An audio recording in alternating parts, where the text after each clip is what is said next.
So we got to find a way to change this dynamic. We got to find a way to get back to a politics that puts the interests of people ahead of the self-interest of politicians who are just trying to get reelected.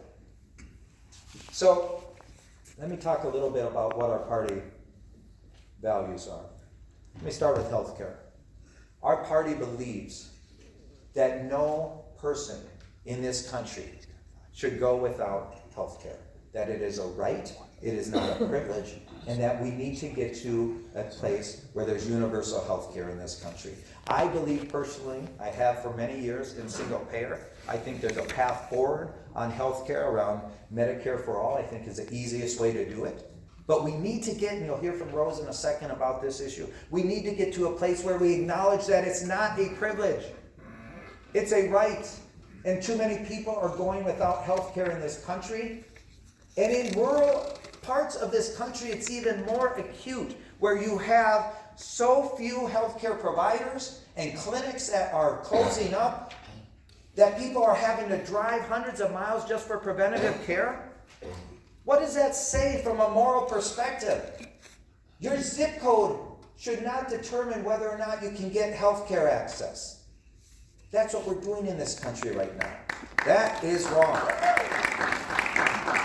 On education, in the 1970s, and some of you remember this in this room, when Wendell Anderson led for the Minnesota Miracle, it was a simple idea that if you live in the Twin Cities, you live in the suburbs, you live in greater Minnesota, that everyone should have the same access to a quality education. Not just K-12, but also higher education, which gave birth to so many of these great institutions we have around the state, these wonderful colleges and a fantastic community college system. But we have walked away from this idea that the great equalizer for anyone is education. When we talk about some of the challenges right now in this state, and we look at wonderful ACT scores, wonderful SAT scores, one of the highest high school graduation rates. We have I think we have the most number of college graduates in our workforce than anywhere else, which shouldn't surprise anyone why we have so many Fortune 500 companies in the state. But it really ignores and belies the fact that underneath of that is the fact that we've turned our back on so many kids of color. The achievement gap in this state is the biggest achievement gap than anywhere else in the country. So we can celebrate the fact that we believe in education and that we, at the end of the day, support education throughout this state, but the funding has not been there to address not only the achievement gap, but also what I would call the geographic gap, because so many rural schools are falling behind because of this lack of funding from the legislature. Next, immigration. Oh, how much time do I have? Am I out? Yeah. Wrap up? For questions. I'm going to take questions. I have a lot of issues to talk about, but let me just mention them. I'm not going to go into immigration, climate change in the environment, living wage, equality, gender equity, collective bargaining and labor rights, gun violence prevention, fair trade, infrastructure, and voting rights. Woo-hoo! So those are issues that we care about. I'm going to take some questions, but let me just say too, that in addition to coming out, I ran the Clean Water, Land, and Legacy Amendment campaign. I also come out of a proud labor background. My grandfather was a letter carrier, and he was the president of the state letter carriers. My brother's a union carpenter. I worked for the carpenters here in this state for many years, and I believe in labor. I believe in the rights of people to collectively bargain and for people to stand up and fight for workers. And so when we talk about some of the divides up here and the issues around mining and the issues around jobs and other pieces, I understand those issues from both sides. And I think it's important just on that issue that people recognize that it's okay to have differences of opinion, but that we have to find a way forward together And we have to find a way to recognize where there's common purpose and the things we can agree upon and fight for those things together. So with that, thank you so much. I thought it was going to be shorter and need more time for questions, but I will take some questions now. So thank you very much.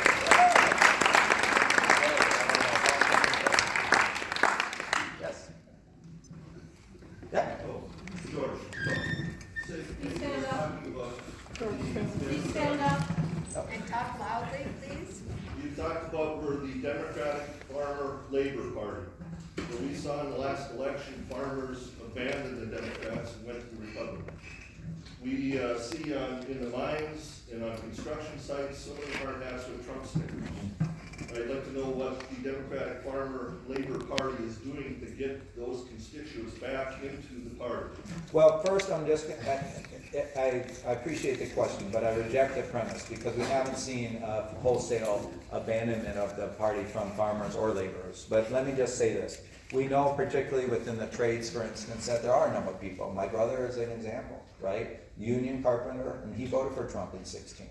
The reality is that we didn't do a good job in 2016 of standing up and putting people into and fighting for people. And people didn't see us standing up and fighting for them. They didn't see us putting them in a calculus of what we were trying to do. And the reality is, I use my father-in-law as an example, farmer in southern Minnesota. I talked to him after the election, and he said he voted for Trump as well. And I said, why'd you vote for Trump? And I thought I was going to get something about farm policy. And what he said to me really stuck with me. He said, look, my wife's got Parkinson's disease. That's my mother-in-law. He goes, my premiums have tripled to $2,000 a month. And he goes, none of my kids want to come home and farm this land that my family's farmed for 135 years. What that spoke to me is, here's this man, 79 years old, on the tail end of his life. He should be living carefree, not have one care about his future, yet he had this knot of anxiety in his stomach. He had this knot of anxiety in his stomach about the future. And along comes our message, which was stop Donald Trump because he's a bad dude, and Donald Trump's message, which was make America great again. Which one of those two messages spoke to his anxiety? Which one of those two messages gave him a sense that his future might be better and different, right? And gave him some hope. It wasn't stop Donald Trump. So here's how we win. We cannot focus just on Donald Trump. We cannot just focus on all of his bad character flaws. Sure, we need to take him on every time he says something racist, every time he says, makes a xenophobic comment, every time he tries to divide this country. But if we live in that space alone, what aren't we doing? We aren't telling people what we're doing to improve their lives. We're not giving people like my father-in-law a sense that we're fighting for them. Why could Paul go down into southern Minnesota and talk to corn growers, come up here to the range and talk to workers up here, come into the inner city and talk to immigrants and communities of color? He had the same message everywhere he went. We all do better when we all do better. And when he said all, he meant all. He didn't just mean people in the inner city. He meant farmers. He meant miners. He meant people who care about the environment. We all do better when we all do better. He understood that there is more that unites us than divides us. And that common purpose is, and you're going to hear this from her later, about income inequality. When you think about the wealth gap in this country, all of us are on the same team here, despite some of those differences. And so people like my brother, who's a union carpenter, let me just say this to my friends in the trades. There are people, Republicans, who will stand up and they might take a good vote on Davis-Bacon. Pete Stauber's one of them. But when the time comes to supporting the union, when the time comes to supporting things like right to work, make no mistake about this. The Republicans are coming after the unions. They'll take an easy vote like prevailing wage, but they're coming after unions. And the fight for labor is not just about your members, and it's not just about the people that I used to work with. The fight for labor is for workers. People in this country are working harder than they ever have before. Some people working 2-3 jobs, still not getting ahead, still living in poverty. And the folks who are fighting to bring them out is labor, who is fighting for higher wages, fighting for better benefits, fighting so people can retire with dignity. That's what labor's always fought for. And you know what? There'd be no labor movement without the Democratic Party, and there'd be no Democratic Party without labor. We're in this together. So my message to you is, how do we get them back? We tell them we're fighting for them, we're fighting with them, and we're not going to give up on them. That's how we move forward.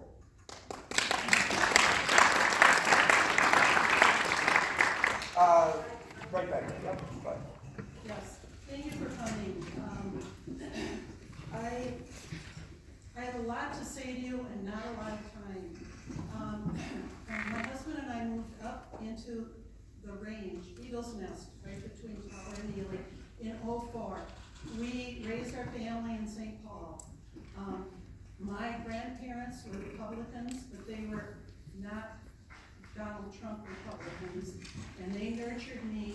I had physics, I had civics, and I had history. Your education, they don't teach that anymore. We need to get back to that.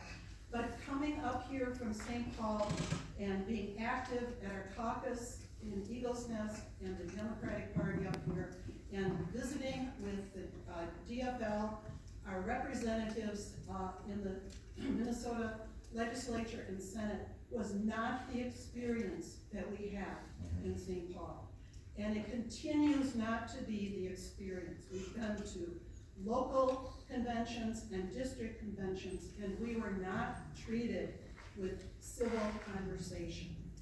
And that has to change. All right. I appreciate that. It does have to change. But I think it's both sides of the equation, understanding, trying to understand where people are coming from. There's a great group. I would encourage you folks to maybe have them come up here. It's called Better Angels. And really what it's focused on, but I've asked them to help us within the party. They're focused on bringing Democrats and Republicans together to have conversations and try to really understand each other's point of view on a variety of issues, right? Really through a non-confrontational or adversarial way, because if you can demonize people, it's easier to do that when you don't know them, don't know what's in their heart and what's guiding why they believe so passionately. And it's the same way on this issue. As I've said, on mining issues, particularly up here, I have spent time on both sides of this. So I have a sense of where people come from and why they feel so passionately. I truly do. But we have to start from a place of respecting each other. That's what I want correct. the candidates to do. Sure. We're talking Sure. about our legislators. Absolutely. Not the Republicans. Absolutely. We're talking about Yep. Right there. Yes. Okay, I think this is the last question. John, sir? I'm John Meyer. Following up just a little bit, I think we have to be at a spot where we're bold enough to try to lead our legislative leaders and saying we're not going to punish you for compromising because we're going to nurture you for getting things done and positive. And how can we as a party and as voters reduce the number of real partisan issues and build collective mass of nonpartisan issues? Education, I mean, I wanted to give an applause when you talked about, the rural education divide as well. I mean, I'm a teacher, we struggle with that too. We have a building that's maybe 15 years behind on just general maintenance. What encouragement or direction or advice would you give us in trying to lead our it's okay to compromise, we're not gonna punish you for this, we're gonna reward you for getting things done, and start to rebuild some things across the island, without giving up our values. I think that's the pickle that we're in. And we can't fight with. I think what you said is exactly what we need to do, which is that's what we need to say to the folks we expect. If that's what we expect of our politicians, which is to find common ground, that's what they're gonna do. But when we say, we don't expect you to cross this line at all. If you cross this line, we won't support you, we're not gonna elect you, we're never gonna be there for you. It creates a paradigm here where, again, people feel, particularly politicians who are self-interested individuals who wanna get reelected, they feel a tug to that versus a tug to the collective common purpose, right? And look, I'm not saying you should ever compromise on your values. You should never compromise on your values, but you should find a path forward. And when we expect our politicians to be pure, we put them into an untenable position where they can't govern. That's all I'm saying, which is we have to give them the leeway to govern. When I asked Paul about DOMA, and this, I'll end with this because I know I'm running over. He reminded me that that was part of a larger omnibus bill. And he had almost a Sophie's choice to make, right? To vote for this bill that had a number of provisions that he cared about, knowing that there was stuff in there that he didn't like. It made me think, well, you know what? Politics and governing is not like politics. Governing is not as black and white. Sometimes there's areas where there's a lot of gray involved. And that's, again, not to say we compromise on our values, but we gotta give people the ability to do what you said, which is try to find some common ground so we can get something done on behalf of Minnesotans. So thank you so much. Thank you for putting this together. It's awesome.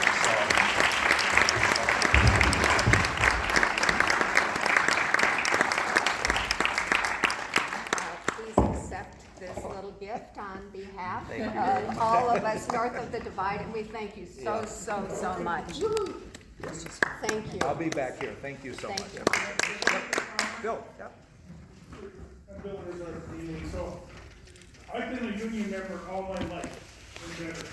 My grandfather came here in 1909 as an immigrant, was fired 3 times from the mine, twice for union organizing, once for trying to start a Sylvanian library. I sat in Paul Wellstone's office, and there could never have been another stronger union supporter than Paul Wellstone. That's right. He supported all of us on the range, he supported this whole state. But I look around this room, and I thank Mr. Meyer for bringing his children.